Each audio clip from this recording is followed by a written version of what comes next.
王健林到底得罪谁了？ Who has Wang Jianlin offended? Everyone on the hot search is talking about Wang Jianlin, and I want to say this. He's trying his best not to run away, not to leave projects unfinished, not to owe money to the public. He is responsible to his executives, to his company, and to the country. From being China's richest man to its top debtor, Wang Jianlin has gone from glory to decline in just 10 short years. Once as brilliant as he was, now he faces great struggles. Wang Jianlin, founder of Chinese conglomerate Wanda Group, once claimed that 100 million was just a small goal. But now 100 million has become a huge hurdle. On September 28th, the topic Wang Jianlin restricted from high consumption made its way to the hot search list on Chinese social media. Multiple media outlets reported that the enterprise information platform Qichacha showed that the Lanzhou Intermediate People's Court in Gansu Province issued a consumption restriction order for Wanda Group and its legal representative Wang Jianlin on September 26. The case showed that Wanda Group and Wanda Real Estate Group Limited were previously forced to execute 186 million yuan. Restriction on high consumption is a forced measure taken by Chinese courts when a debtor or company fails to fulfill a valid judgment.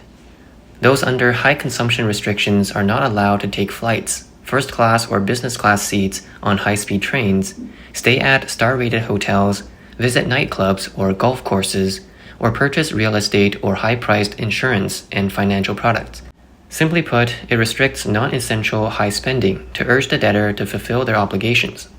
It's worth noting that this is the second time this year that a Wanda Group subsidiary has faced a high consumption restriction. In July, Wanda Commercial Management and its legal representative Zhang Chunyu were also restricted due to construction project disputes.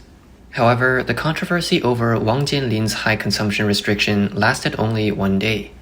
On September 29th, China's enforcement website removed the restriction on Wanda Group and Wang Jianlin, changing it to Historical Consumption Restriction Order. When the consumption restriction issue was growing, an insider at Wanda responded to Chinese media, stating that the restriction might have been caused by economic disputes within a subsidiary project company, or by information asymmetry during enforcement. Although the restriction was quickly lifted, financial media Yima Finance pointed out that this 186 million yuan enforcement target still reflects Wanda's huge debt and liquidity pressure. Looking at Wanda's financial situation, Qichacha shows that Wanda Group currently has multiple enforcement cases, with the total amount exceeding 5.2 billion yuan. Just since August this year, Wanda Group has been forced to execute 2.4 billion yuan and 400 million yuan in two cases by Beijing Financial Court and Shanghai Financial Court. Additionally, Wanda Commercial Management Group has an enforcement case for 2.95 million yuan, while Wanda Real Estate Group has 423 enforcement cases totaling 1.84 billion yuan, with 4 cases of dishonesty involved, totaling 2.11 million yuan. In total, the enforcement amount for all Wanda companies has now surpassed 7 billion yuan. Earlier, Wanda Group has also seen frequent instances of large-scale equity freezes. According to business information website Tianyang Cha, there are 47 instances of equity freezes involving Wanda Group, with frozen equities linked to companies such as Dalian Wanda Commercial Management Group, Wanda Cultural Industry Co. Limited, and Dalian Wanda Group Business Services Co. Limited. With enormous debt and cash flow problems, Wang Jianlin has been selling assets in recent years to alleviate pressure. From 2023 to 2024, according to incomplete statistics, Wang has sold over 30 Wanda plazas. In 2013, Wang Jianlin first became China's richest man on the Forbes China Rich List with a net worth of 86 billion yuan. On April 21, 2016, Time magazine listed Wang as one of the 100 most influential people of 2016 in the Titans category. In November that year, he received the Forbes Lifetime Achievement Award, becoming the first Chinese entrepreneur to do so. In late August 2016, Wang Jianlin appeared on a show hosted by Chen Luyu, where he shared advice for students who dream of becoming the richest person. Set a small goal first. For example, I'll make 100 million yuan. This small goal quickly became a popular phrase online. Now, amid the nationwide real estate downturn, Wang Jianlin has become a debtor. Especially after the swift lift of the restriction, this absurd drama that lasted only one day seems to have deeper political undertones. Deputy Director Hong Yaonan of the Cross-Strait Relations Research Center at Tamkang University wrote that the 186 million yuan debt is just a rounding error compared to Wanda's asset scale. But when the restriction hit the hot search list, the focus shifted from the debt to confidence. The market began asking, if even the former richest man can be restricted, who is safe? What's even more intriguing is the timing and sequence of events. The sudden restriction, followed by its immediate removal after public opinion started to stir, quickly cooling down the situation. This isn't a fluctuation in judicial proceedings, but a carefully orchestrated political maneuver, testing public opinion, observing reactions from capital, and then rapidly de-escalating to maintain a sense of control. In China, the law is never a fixed rule but a tool of power. It can both punish and pardon. It can strike when needed or withdraw when the political climate changes. Under Xi Jinping's era, capital is no longer the builder of the system but a tool of governance. Entrepreneurs can become role models overnight or prisoners in a single evening, depending on political needs. The market is no longer determined by supply and demand, but by directives. This isn't a business competition, it's a loyalty test. Everyone can see the judiciary is just a backdrop. The true director pulling the strings is politics. The former vice mayor of Jixi, Heilongjiang, Li Chuangliang, told foreign media that regardless of whether Wang Jianlin is restricted from high consumption, there are always political reasons behind it. He said that Chinese politics and China's economy are always intertwined. It's not easy for Wanda Group to make it this far. For people like Wang Jianlin, their health, their life, their wealth, and their future are all tied to a single company. Since the Chinese Communist Party started suppressing private companies, especially real estate developers, it feels like China, the economy, the cities, and development are all doomed. All the achievements and advantages the country gained have been suppressed, and they've essentially disappeared in the aftermath. So what is Wang Jianlin's specific connection to politics? In October 2015, the New York Times reported about Xi Jinping's sister Qi Qiaoqiao and her husband investing in Wanda. Wang Jianlin responded during a speech at Harvard University. He said, 其中就包括了习主席的 This includes President Xi's brother-in-law, Mr. Deng, whose company Qi also invested in Wanda. But 2 months before the company went public, Mr. Deng sold his company at a relatively low price. In fact, he sacrificed a huge profit. I believe he must have been influenced or pressured in some way. At the time, the New York Times reported that after the global financial crisis hit in late 2008, China's real estate market sharply declined. However, in the same year, Wanda Group performed impressively, breaking ground on 7 new Wanda plazas, setting a record. In 2009, Wanda sold 8.5% of its shares to external investors, adding 8 new investors, including Qinchuan Dadi, a company controlled by Deng Jiagui and Qi Qiaoqiao, with an investment of over 100 million yuan. Some netizens believe Wang Jianlin's response seemed to suggest that Xi Jinping's anti-corruption efforts were strong, but also revealed that Xi Jinping's family was very wealthy, and they thought it was a slip of the tongue. Others said, translation, too obvious, it's now been changed to white gloves owning it. Wang Jianlin's trouble today is due to his big mouth. China media outlet Caixin initially reported Wang Jianlin's response, but the article was quickly removed. Although Xinhua News still has reports about Wang Jianlin's speech at Harvard, it makes no mention of his comments about Xi Jinping's family's investment in Wanda. It is unclear whether Wang Jianlin's response upset the higher-ups, leading to his misfortune. However, Wang Jianlin's career did begin to decline after this, particularly after 2016. Now 71 years old, Wang Jianlin is a former member of the People's Liberation Army, PLA. He retired in 1987 after military downsizing and transitioned into a role as the director of the government office of Xigang District in Dalian.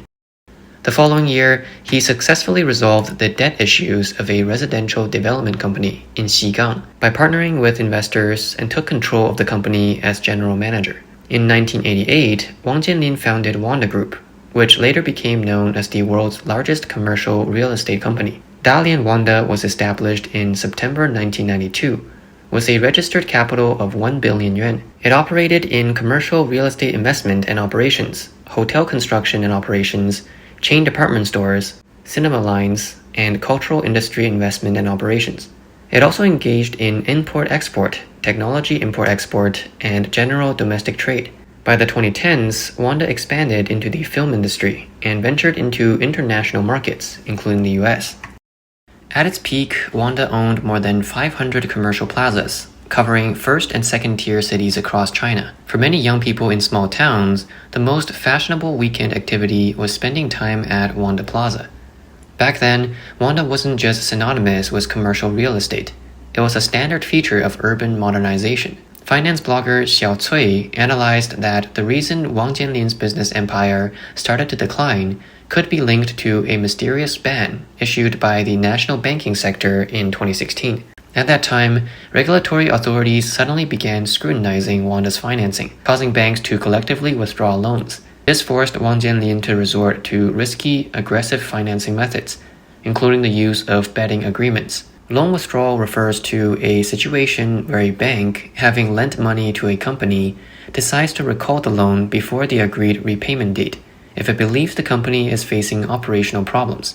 Xiao Cui said that it was impressive that Wanda was able to survive for 10 years, despite banks collectively withdrawing loans. Furthermore, Wanda remains one of the few private real estate companies in China that has not defaulted on public debt. However, it was precisely because Wang Jianlin lost all three of his betting agreements that the domino effect began, leading Wanda's vast commercial empire to slowly unravel. The first betting agreement happened in 2014. At the time, Wanda Commercial Real Estate's stock performance in Hong Kong was poor, and Wang Jianlin decided to delist from the Hong Kong Stock Exchange and list in A-shares instead. He signed betting agreements with multiple consortiums, raising 30 billion yuan in funds. According to the agreement, Wanda Commercial Real Estate had to successfully list on A-shares by 2018, or it would need to buy back equity and pay 41.4 billion yuan in principal and interest. In the end, the A-share listing failed, and the betting agreement ended in failure, resulting in significant losses for Wang Jianlin. The second betting agreement occurred in 2018. To raise funds, Wang Jianlin sold 13% of Wanda's shares to investors such as Suning, Tencent, Sunac, and JD.com, raising a total of 34 billion yuan. The betting agreement stipulated that Wanda Commercial Real Estate must complete its A-share listing by October 31st, 2023, or Wang Jianlin would need to buy back shares from the investors at an annual 8% interest rate. By October 2023, Wanda Commercial Management failed to complete the A-share listing. Wang Jianlin had no choice but to sell assets and bring in new investors to raise funds. He paid 30 billion yuan in cash to settle the betting agreement. The third betting agreement took place in 2021. Wang Jianlin sold 10% of the shares of Zhuhai Wanda Commercial Management to investors including Tencent, Ant Group, Country Garden, and others, raising 38 billion yuan. According to the betting agreement, Zhuhai Wanda Commercial Management was supposed to complete its Hong Kong listing by the end of 2023, or Wanda Commercial Management would have to buy back shares from the investors and pay the principal plus 8% interest.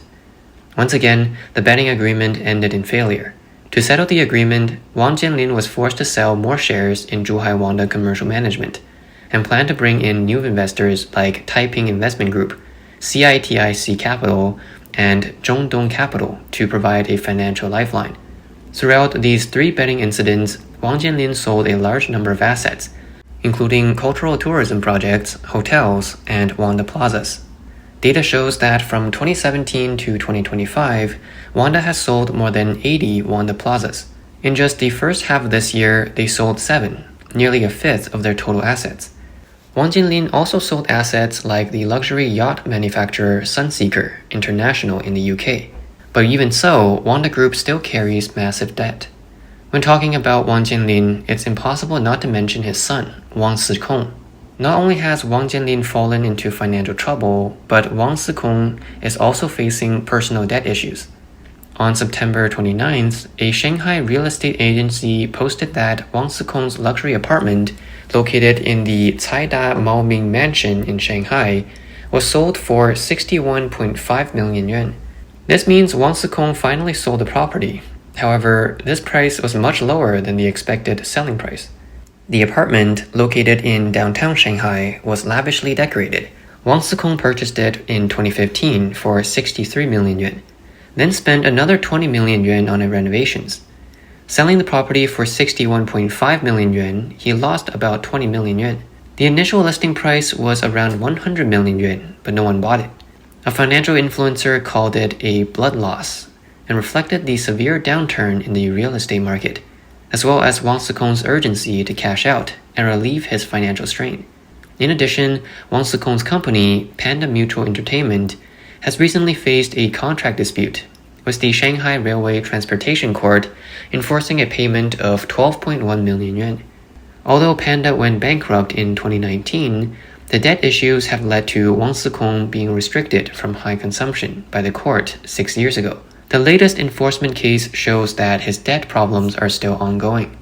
In the 2025 Forbes China Rich List, released on June 24th, Wang Jianlin and Wang Sikong ranked 51st, with a net worth of 58.81 billion yuan, a sharp decline from last year's 140.84 billion yuan, and their ranking dropped from 9th to 51st. Blogger Beifeng Chuang commented that Wang Jianlin is now being chased by creditors for 20 billion yuan, with over 8 billion yuan of his equity frozen. His son, Wang Sikong, is too afraid to return from overseas and even refuses to acknowledge his granddaughter. Wanda Plaza, the core asset of Wanda, must be sold to prevent collapse.